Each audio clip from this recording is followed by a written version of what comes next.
रुड़की नगर निगम के सामने गंगनहर घाट पर संत शिरोमणि रविदास जी की मूर्ति स्थापित करने की मांग को लेकर आज भीम आर्मी और संत शिरोमणि रविदास महासभा के सैकड़ों कार्यकर्ताओं ने जॉइंट मजिस्ट्रेट नमामि बंसल को एक ज्ञापन सौंपा, जिसमें उन्होंने गंगनहर घाट पर मूर्ति स्थापित करने की मांग की।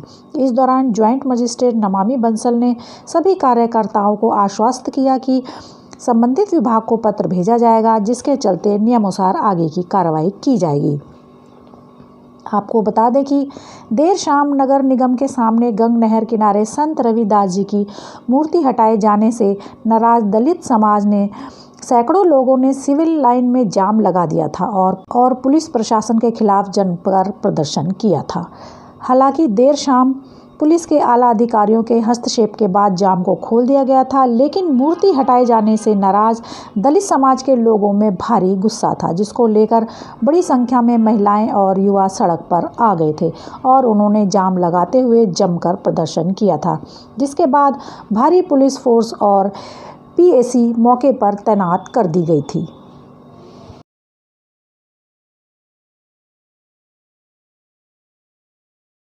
धार्मिक भावनाओं को बहुत ज़्यादा ठेस पहुंची है, क्योंकि बहुजन समाज पूर्ण रूप से आस्था रखता है संत शिरोमणि सतगुरु रविदास जी महाराज में। उनकी पूजा अर्चना करता है और हर साल की भांति इस वर्ष भी गुरु रविदास महासभा के द्वारा रविदास जयंती और शोभा यात्रा हर्षोल्लास के साथ निकाली गई और जिस स्थान पर मूर्ति रखी गई उसी स्थान पर हर वर्ष शोभा यात्रा संपन्न होती है और वहाँ पर पूजन होता है और पूजा के बाद आरती होती है। तो उसी स्थान पर मूर्ति रखी गई, लेकिन पुलिस प्रशासन के द्वारा वो मूर्ति हटा दी गई। जब मूर्ति वहाँ पर रखी जा रही थी, प्रशासन वहाँ पर मौजूद था, तो प्रशासन को वो मूर्ति का विरोध तभी करना चाहिए था, वो मूर्ति तभी हटानी चाहिए थी, लेकिन प्रशासन ने ऐसा नहीं किया है। कुछ चंद लोगों के द्वारा या सरकार में बैठे चंद लोगों के द्वारा जो दबाव बनाया गया प्रशासन के ऊपर, प्रशासन ने उस दबाव में आकर संत शिरोमणि गुरु रविदास जी महाराज जी की मूर्ति को अपमानजनक स्थिति में वहाँ से उठाया है। इसका कदापि बहुजन समाज इसे बर्दाश्त नहीं करेगा।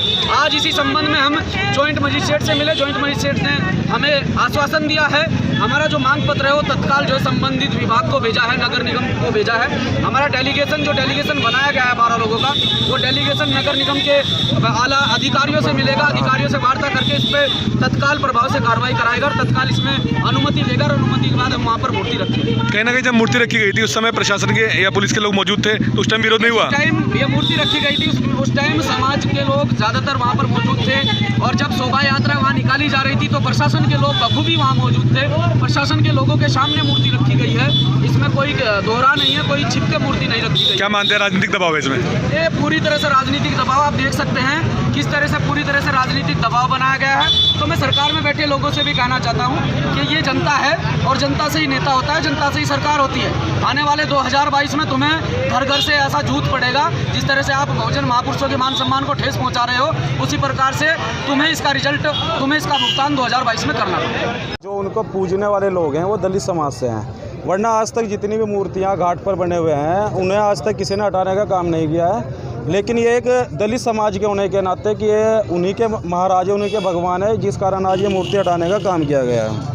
इसको लेकर कहीं ना कहीं समाज के लोगों ने कल प्रदर्शन किया है और अगर ये नहीं होगा, अगर ये प्रशासन नहीं सुनेगा तो शायद दोबारा भी प्रदर्शन होगा और ज़्यादा जनसंख्या के साथ प्रदर्शन होगा। आज अधिकारियों से मिले हैं तो क्या आश्वासन मिला है आप लोगों को? आश्वासन दिया है कि कानूनी तौर पर जो परमिशंस हैं वो डाल दी हमने और देखते हैं उसमें क्या होता है। लेकिन अगर वो होगा तब भी ठीक है, नहीं होगा तब भी ठीक है। हम दोबारा मूर्ति अगर एक बार लगा सकते हैं तो दोबारा भी लगा सकते हैं। क्या राजनीतिक प्रेशर? लेकिन हम प्रशासन से कोई ऐसा काम नहीं करना चाहेंगे जो प्रशासन के खिलाफ हम कोई काम करें। तो प्रशासन ने क्या राजनीतिक प्रेशर में ये हटाई वहाँ से मूर्ति? हाँ, हो सकता है राजनीतिक, वरना ऐसी कोई अगर हटनी होती तो भाई सभी हटनी चाहिए ना। नहर के किनारे जो भी आज तक मूर्तियाँ लगी हुई हैं वो एक धर्म को लेकर, अगर आज रविदास जी की मूर्ति हटाई गई है तो वो गलत है। देखिए, जो रविदास मंदिर कमेटी से जुड़े जो लोग हैं, तो किसी व्यक्ति के द्वारा सडनली घाट पे एक मूर्ति रखने का प्रयास किया गया था, जिसको पीसफुली अन्य जगह शिफ्ट किया गया है। क्योंकि घाट जो बना है यहाँ पे, तो लोगों का कहना ये है कि ये पहले से हम लोग ये रविदास मंदिर से जुड़े हुए जो लोग हैं वो वहाँ पे उस घाट से प्रति उनकी आस्था जुड़ी हुई है। बट तो उनसे वार्ता की गई है और उनसे कहा गया कि क्योंकि जो घाट है वो इरिगेशन के अंडर में है, तो आप प्रॉपर अपना जो भी है एप्लीकेशन वगैरह मूव करिए। तो डिपार्टमेंट के द्वारा अगर वहाँ पे NOC दी जाती है तो तदुपरांत ही उसमें कार्रवाई किया जाना उचित होगा। तो लोगों के द्वारा बातों को माना गया है और ये सभी से अनुरोध भी है और क्लियर डायरेक्शन भी है कि लोग पीसफुली रहें और अगर किसी के द्वारा लॉ एंड ऑर्डर मेंटेन नहीं किया जाता है तो उसके खिलाफ कार्रवाई भी की जाएगी। सर अभी कभी कहीं ना कहीं लोगों को समझा दिया गया कि हाँ मूर्ति के जो है अन्यत्र शिफ्ट की जाएगी या सिंचाई विभाग से वार्ता करने के बाद कुछ नहीं, देखिए इनको आश्वासन दिया गया है, आप अपना ज्ञापन बनाइए जो भी आपकी चीज़ें आस्था से जुड़ी हुई है और बाकी कल बैठक भी 12 बजे बुलाई जाएगी, उसमें इरिगेशन के प्रतिनिधियों को बुलाया जाएगा और आप लोग भी प्रयास करिए जो चीज़ें हैं और जब तक परमिशन नहीं मिलती है क्योंकि उसमें धार्मिक स्ट्रक्चर जितने भी हैं उसमें हाई कोर्ट के भी और सुप्रीम कोर्ट के भी डायरेक्शन है, तो जो भी चीज़ है वो प्रोसेस से उसको करने के लिए कहा गया है। सर क्या ये लोग मांग रहे हैं? नहीं, अभी वार्ता की गई और काफ़ी हद तक लोग सेटिस्फाइड भी है और बाकी दोबारा भी अगर कोई चीज़ उनको डाउट्स है तो उसको क्लियर किया जाएगा। ब्रह्मानंद चौधरी, दिव्य टाइम्स इंडिया, रुड़की।